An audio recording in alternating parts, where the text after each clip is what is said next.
We're here in Hartnett Hall, Minot State University. This is the renovated Hartnett Hall. It's good to be back. This is the production studio, the production room over here on the third floor of Hartnett, across from the English program offices.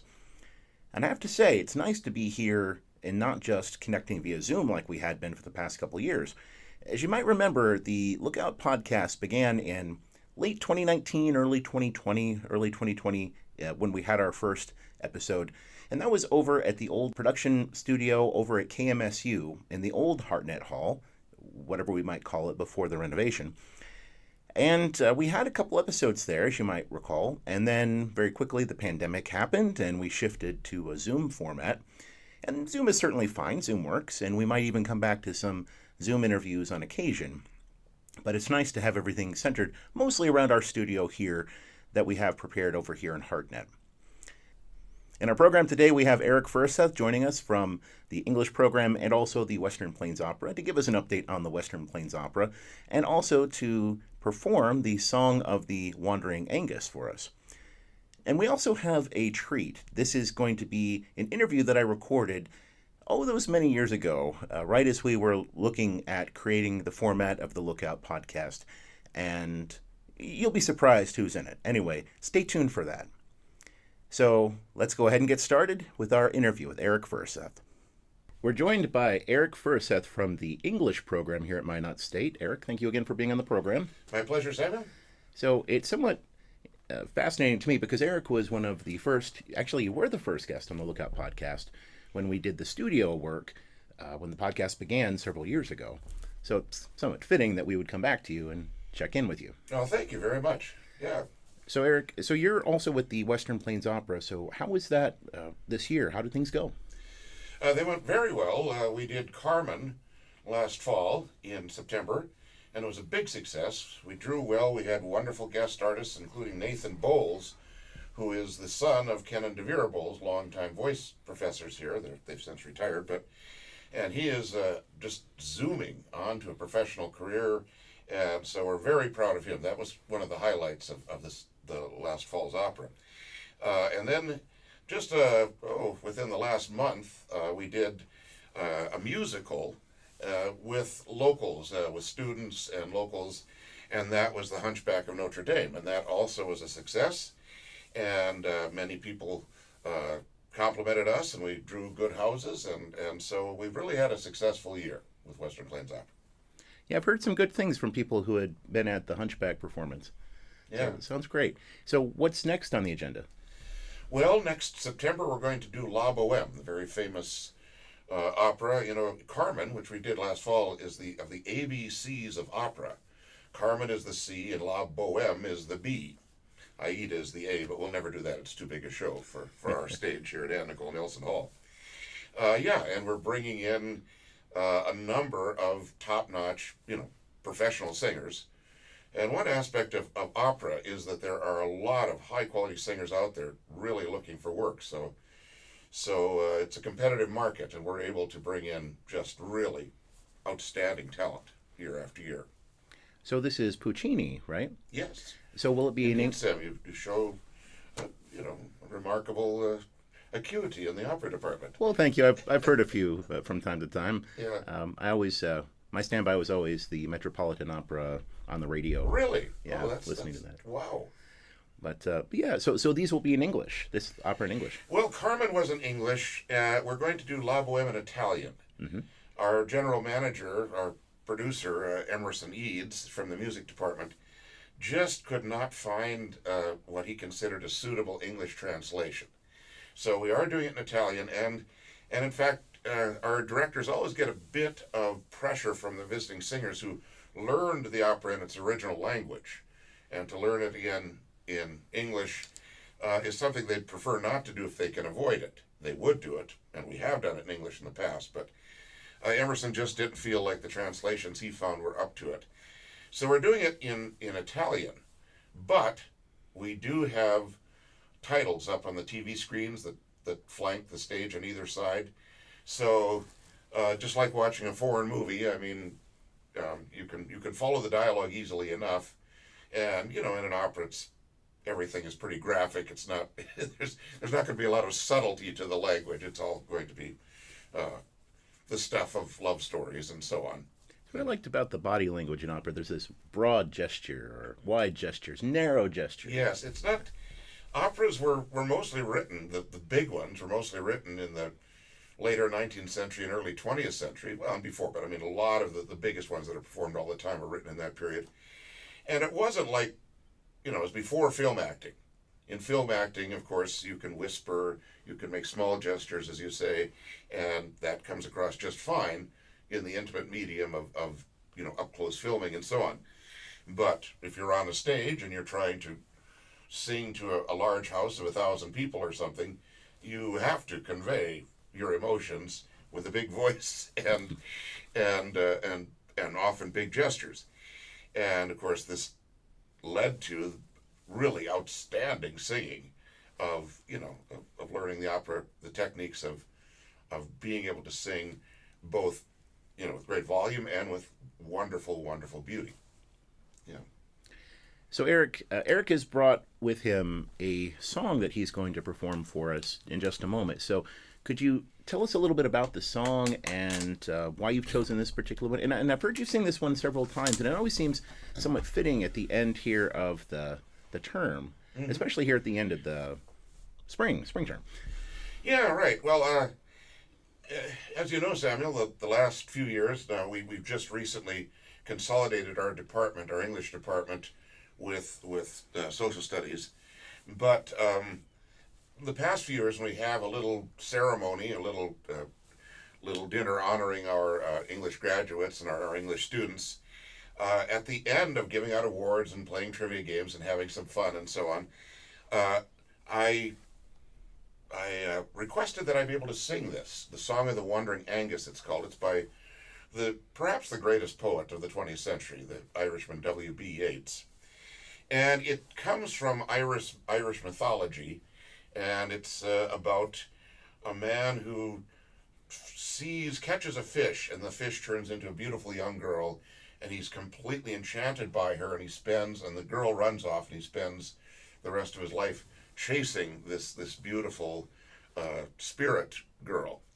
Now, the symbolic meaning is quite apparently chasing beauty, chasing art and beauty. And for those of us and our students who are going to be English teachers, and most of us in English, we pride ourselves on, the beauty of writing, whether we write it or whether we teach it and so on. Beautiful poetry, beautiful prose, beautiful literature, art, Mm-hmm.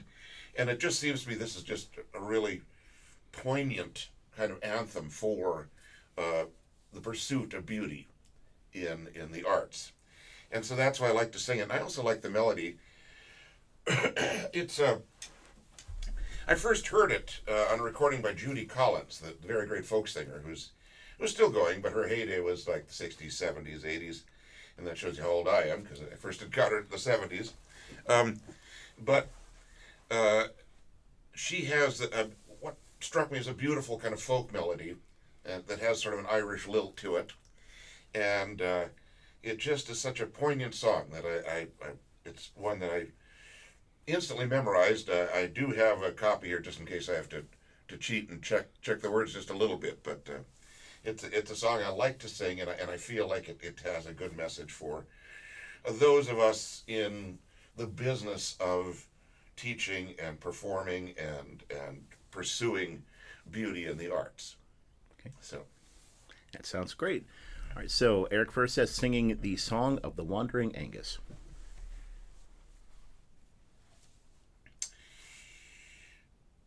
I went out to the hazel wood because a fire was in my head. Cut and peeled a hazel wand and hooked a berry to a thread. And when white moths were on the wing and moth-like stars were flickering out, I dropped the berry in a stream and caught a little silver trout. When I had laid it on the floor, I went to blow the fire aflame. But something rustled on the floor, and someone called me by my name. It had become a glimmering girl with apple blossom in her hair, who called me by my name and ran and vanished in the brightening air.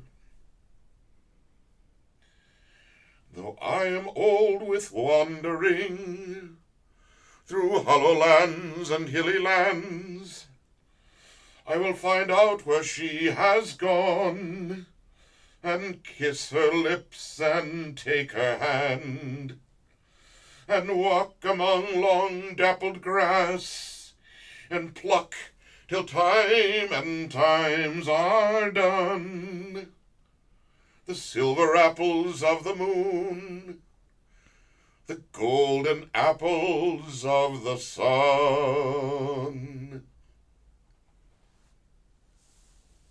Eric Furuseth, thank you very much for singing that and for checking in on us and letting us know how things have been going with the Western Plains Opera. Thank you very much, Samuel. It was my pleasure. We'll be back.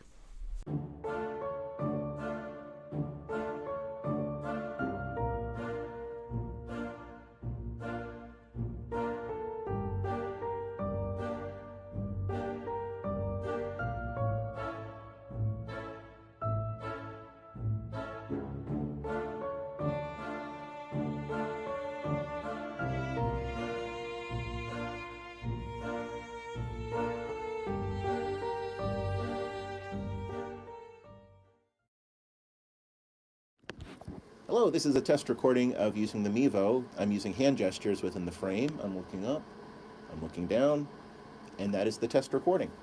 Thank you. And finally on the program, we have what I earlier called the surprise interview. This is my interview back in 2019 with Lee Johnson from Minot State University. So back in 2019, Lee and I were working together on the format of the Lookout podcast, how the technology would work, and a lot of things we were working out. And so one of the things that we did was take out the equipment, and I asked Lee, do you mind if I interview you to start things off? So this has never before been seen, this interview with Lee. So I hope you enjoy it. And there should be a countdown clock. Yep. Okay. And it turns red too. So hi, Lee. Hey Samuel, how you doing? Doing well. So I never got a chance to ask you some questions, so I thought I would sit back and see how you're doing and see if I could find out a little bit more about you. All right. All right, so Lee, so what brought you to Minot State? I went to Minot State as a student. So I went through the broadcasting department, got my bachelor's degree in broadcast production, and I worked in the field for about 10 years doing commercial production, long-form video production, audio production, any type of video production really at TV studios, a handful of ad agencies. And then Neil Roberts gave me a call one day and said they were looking for a technician / instructor / station manager, and if I was interested, I said I was, and it's been a really good experience. I really like the atmosphere of the college and working with young people, and just passing my knowledge on of what I've learned to the next generations. So what would you say has been the most beneficial experience you've had so far being at Minot? Oh, the most beneficial experience. A lot of it is the people I've met. A lot of the jobs I worked at was very small production company, maybe myself and somebody else, or 3 people. Mm-hmm. A lot of time in editing booths by myself. Now I'm working with people such as yourself. I got to meet you and Robert and Teresa in marketing, and I'm working with music, and I'm doing interviews with students. I'm just meeting so many interesting people. I think that is the highlight of my job right now. That's awesome. So when you were at these other places before you were at Minot, so tell me an interesting experience about something that happened to you before you got to Minot.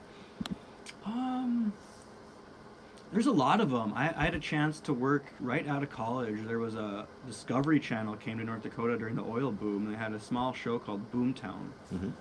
It didn't air on the main Discovery Channel, but it was on like Discovery Channel Planet or Planet Earth or one of those. And I worked with a crew out of New York, and we would interview people who were positively, negatively, and maybe just in the middle of the oil boom, how it affected their families, and just meeting these people and hearing about their lives. And one really stands out to me is one family that family hit oil and they were making a lot of money, but one of their daughters was killed in a car accident by an oil truck. So they're living on this both sides of like, this is an awesome experience of where we're bringing money we never thought we'd have and stuff, and then you see the negative effect of, well, this probably wouldn't have happened if this. So this family's kind of torn apart. Of obviously they never would want to lose their child, but this is the reality of this infrastructure in this industry. Kind of a interesting story. Absolutely. Well, Lee, all right. Well, thank you so much for letting me sit down and ask you some questions. Thank you so much. Thank you, Samuel.